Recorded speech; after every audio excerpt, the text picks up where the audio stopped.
Yeah, it's really good. Let's do it again in a video. Oh. A video? Yes. I don't know if we can do anything on it. Yeah, I don't know what's in there. Music, right? Yeah. Your music, premium music stuff. Yes, Good. music thief. Okay, good.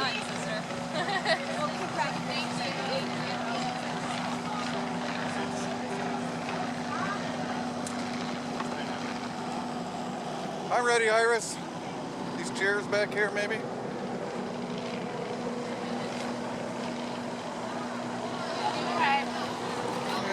Get comfortable. Make sure you're maybe get in and out of the sun a little bit.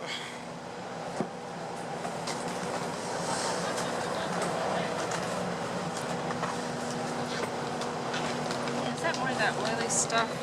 I think it is. Try this one. Yeah, I sat in that.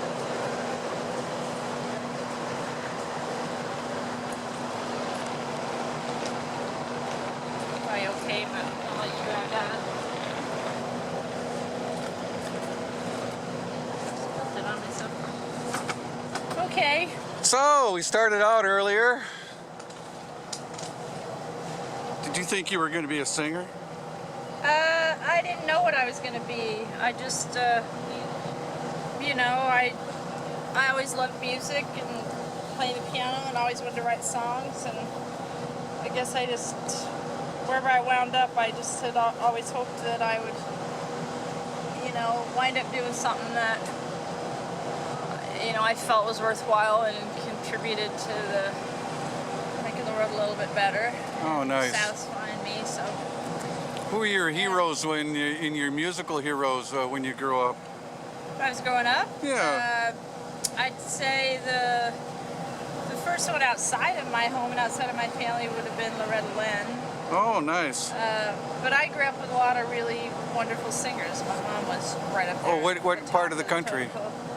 I grew up in California, and I'm originally from Arkansas. My family moved out to California when I was about 3. So I was exposed to a lot of really wonderful singing, and as far back as I can remember. But yeah, I'd say Loretta Lynn, Johnny Cash, Merle Haggard. Those are my earliest. Did you get to meet any of these people?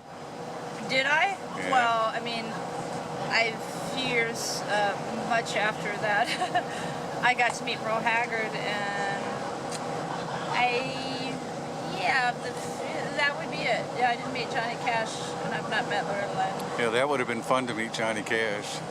You know, I'm probably one of the only fools in this world who turned down the opportunity to meet Johnny Cash. I made a record with Randy Scruggs, who's the Scruggs family. They were pretty close to the Cash family, and he offered to take me over to Johnny Cash's house one day when we were working on my record, and I don't know, I didn't go. I mean, I admired him so much, and I think I just felt like I felt like I just wanted to leave him alone, you know. Mm-hmm. It just didn't feel right to me to do that. I understand that too, because so many people are there at him all the time. Yeah, I didn't want to be one of those people. Maybe that was a mistake, but you know, the music's there all the time, and yeah. You've been on the road since what year do you think you started going on the road? I started going on the road December of '92. My first record came out in February of '92. What label was that? It was, my first record came out on Rounder Records, Mm-hmm. and then about 8-10 months after that, Warner Brothers picked it up and bought my contract out from Rounder, and then I made another 2 records with them, and then now I'm on my own label, which is called Flariella Records. How do you spell that? Flariella. Does that mean anything in particular? Well, Flari was my mom's first name, and my middle name is Luella, so Flariella. Okay, good. But when you your first record contract that you had, it sounds like it was exciting, but it seems like maybe Warner Brothers might have sparked you a little bit more, might have hit you where it's more a little mainstream. I think it seems. Nope. No. They didn't spark me. You mean creatively? No, in saying, well, got things I'm going. getting accepted, or I'll be I more have, widely accepted.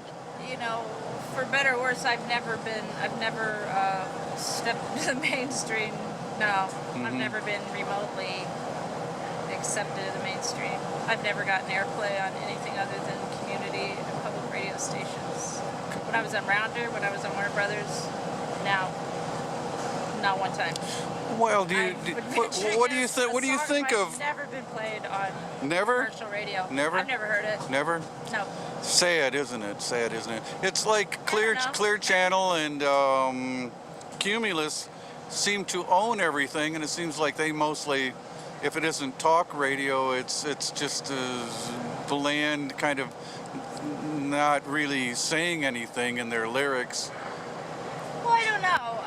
I often think that, and then, you know, I have a 14-year-old who I drive around in the car with her and her friends, and they're singing all those pop songs. They know every word, and when I look in the rearview mirror, they look emotionally affected by them. So I have to shut up, you know. My parents might have said that about my music, you know, that I was listening to back then. But we all go to music for different reasons. We're looking for different things, and, you know, I think the whole point is for music to speak to the hearts of whoever's hearing it, and, you know, a lot of that pop stuff doesn't do anything for me, but I'm happy for other folks that's there and that it's meeting a need. At least they're listening to music, right? It's meeting a need. That's a good observation.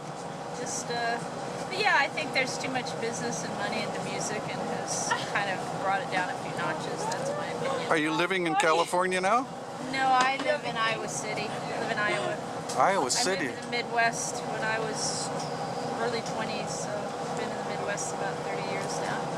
Not seen this part of the country. It's a pretty beautiful spot here. This is a beautiful spot here. Yeah, So this is the really. first time on Lake Erie, on the Great Lakes, or Lake Erie at least? Oh no, I've been on the Great Lakes, but I've never been in the middle of a Great Lake. Yeah, this is really the middle of it. Like Canada, you can see Canada a little ways away. Yeah. It's really beautiful. If you you're going to be here for a day or two, or you're out right away? Had I known it was going to be such a beautiful spot to come to, I'd have planned on staying longer, bringing my husband and my daughter. But If you had a chance to go on the tower, not up in the tower or anything? just literally got here about half hour ago. Oh no, so we took a yacht ride over, oh nice. and about a half hour ago.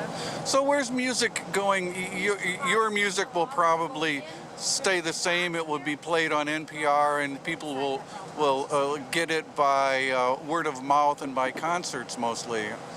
You think that's? Well, I mean, there's not a lot of music, like you said earlier, being played on NPR anymore. It's gone largely to talk, and so I don't know. I don't know what the future holds for me or any other musicians that are kind of off the beaten path. Who knows? But you know, I just don't worry about that anymore. I didn't get in this to make $1 million, and you know, I got into it for the reasons I said earlier. Loved the music, and I wanted to do some good in the world, and I have been able to do that. I don't have the need for everybody I pass on the street to know my face. That's not my feel. But meanwhile, if you create something that you feel good about, you tend to want people to hear it or see it. Your music, your music, and your words. Is that you're talking about both of them for moving people, for making this a better place? Well, you know, that it all goes together, you know. Mm-hmm. So, I don't know. It's just like anything else anybody's doing. You just either follow your heart or you don't, and you have to take what comes with that, the good or the bad. At least at the end of the day, you have that satisfaction that you. Do you know who Crystal Bowersox is? Crystal who? Crystal Bowersox. She was on American Idol. She's from this county, and she's doing her own work. Also, she does. Me and Bobby McGee and Hallelujah are about the only two songs she does that are covers. Yes. Yeah. She was good. She comes from. Yeah, she's from around here. She lives in Portland now, but she's really been busy. She's got like 3 or 4 gigs a week all over the country. But she's in her early 20s. So is it okay for you to do the traveling and everything? Overall, yeah, I'm fine with that. I mean, I always expected that I would go and sing and play for people, so that's just part of it. And it's 9 times out of 10, it's pretty cool. You get to go to some pretty neat places, and when you don't, you just look ahead. So you're out of here like right after the concert. You won't have a chance to really enjoy the things here.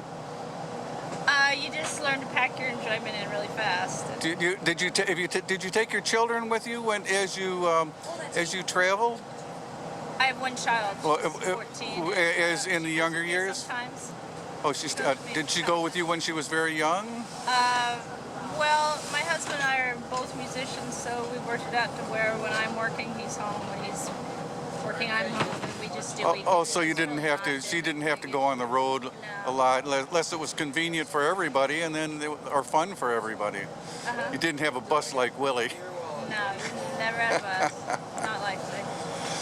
Well, let's say 100 years from now, people want to look back and look at our conversation. Anything you think you'd have to say for them of what life is all about, or you, I have or nothing to say to them. just through your music and through your words, huh? Through your music and your words. I don't think they'd be that interested even if I did. No. Okay, Go good. live. Well, thank you very much, Iris. It's been fun. Yeah, thank you. Okay. Thanks for talking.